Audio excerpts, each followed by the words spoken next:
It's not a bad thing in life to be proud of your job. If you join the Royal Air Force, you are supporting our airmen not only in the defense of our own country, but in keeping the peace in many parts of the world.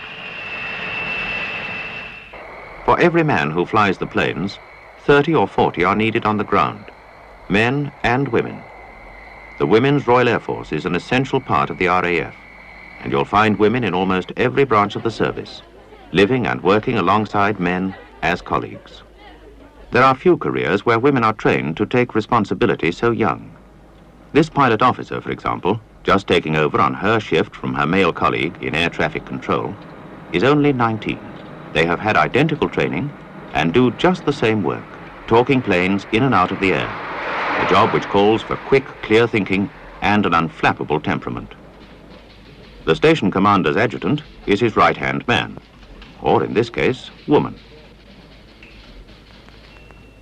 This girl came straight from school, and this is her first post after training. As a trusted aide, she has to know all that's happening on the station, handle secret and confidential papers, deal with VIPs, and look after 100 things to relieve the pressure of work on the commander of a very busy station. She was recently married, but she's been able to stay on in the RAF because her husband, a pilot, is also stationed here.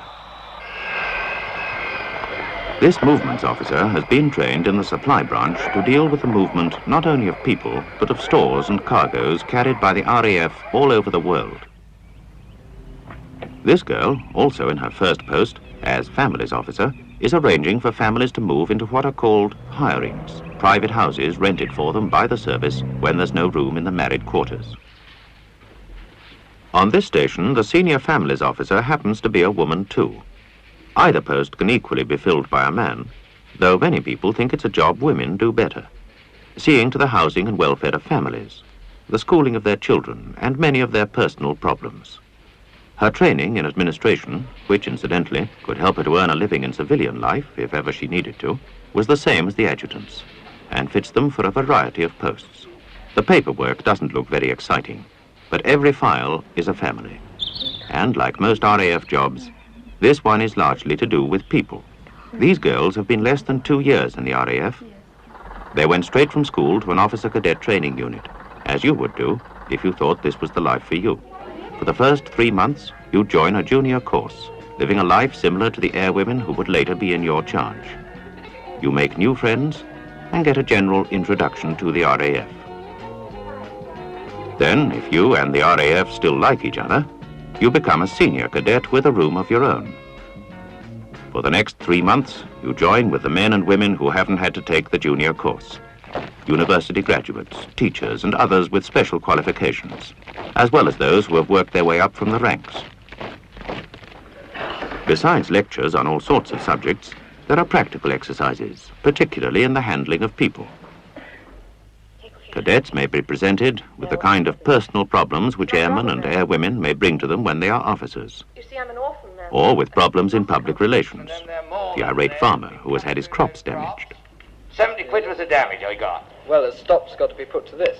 You telling me a stop's going to be put to it? I got a double-barrel shotgun there ready to put a stop to this. It's a hard-working but interesting course with a wide variety of subjects to study. And it's by no means all work and no play.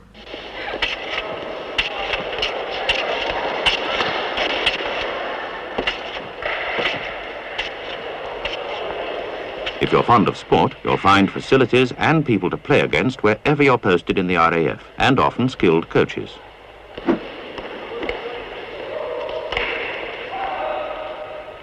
For the last few weeks, the cadets move up into the officers' mess. At the end of the course, the officers entertain the cadets at a dining-in night, the first of many such occasions, and probably the most memorable.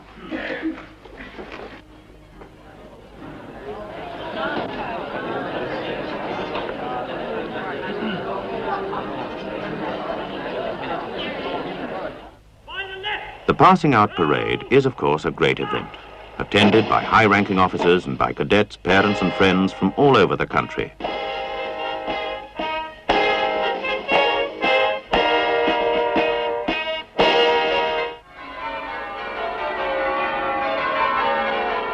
Afterwards, there is a solemn service of dedication for cadets of all denominations.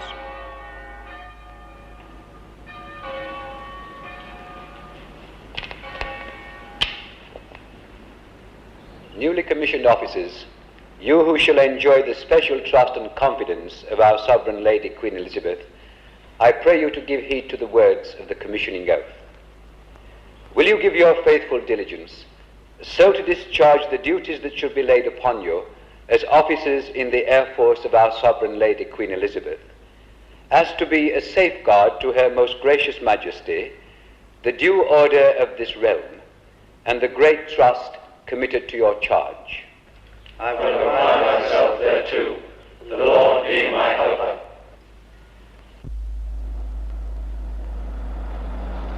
You're commissioned officers now, and you'll be posted after well-earned leave to the specialist training school, to the catering school, for example, where you do a basic course in cookery as well as learning to administer a large catering service, to the equipment school, where you are trained for the RAF's huge supply branch, which handles everything from uniforms to jet engines. After your specialist training, you may be posted anywhere in the British Isles, to the supply stores, or to air traffic control on a busy supersonic fighter station.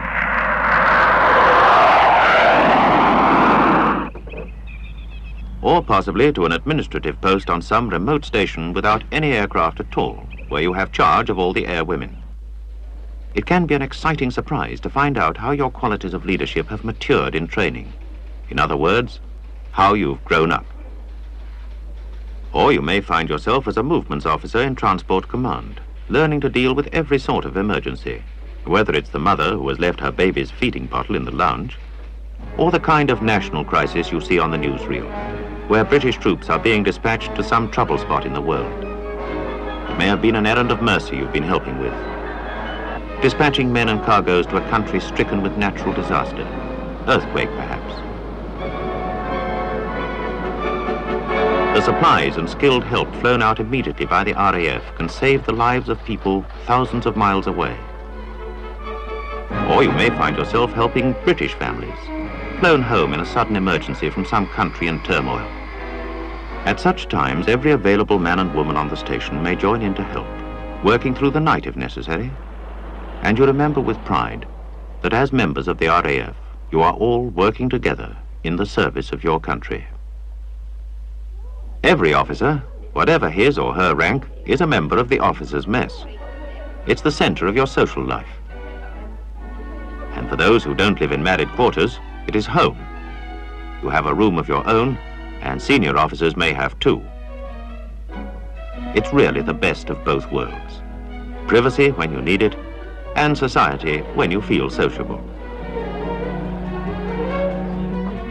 Besides the social life of the mess, there are sports of all kinds, with the best possible conditions in which to enjoy them.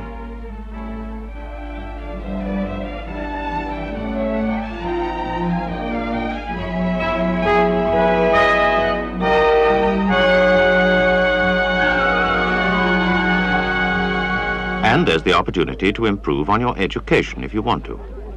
Education officers, that's another interesting job for any of you who are going through college, have all graduated as teachers before joining the RAF. They give classes to help those who haven't passed enough exams at school to qualify for promotion.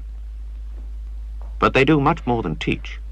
They organize the RAF's general education scheme, which makes it possible, if you want, to study almost any subject. Some people learn a language, for example, to go abroad, either on holiday or for a foreign posting.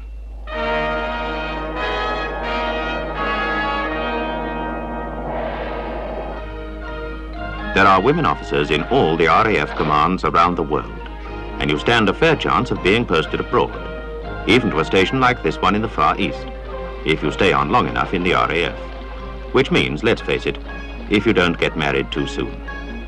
And a very few junior officers do find a place in the sun on their first short service appointment, though you can't count on it.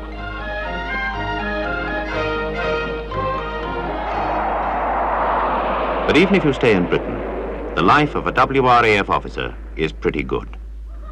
There's always company wherever you're stationed. You get to know a wide variety of places and people, because the RAF moves officers around to give them the experience necessary for promotion. If you stay on in the service, it offers a career which can lead to the very top.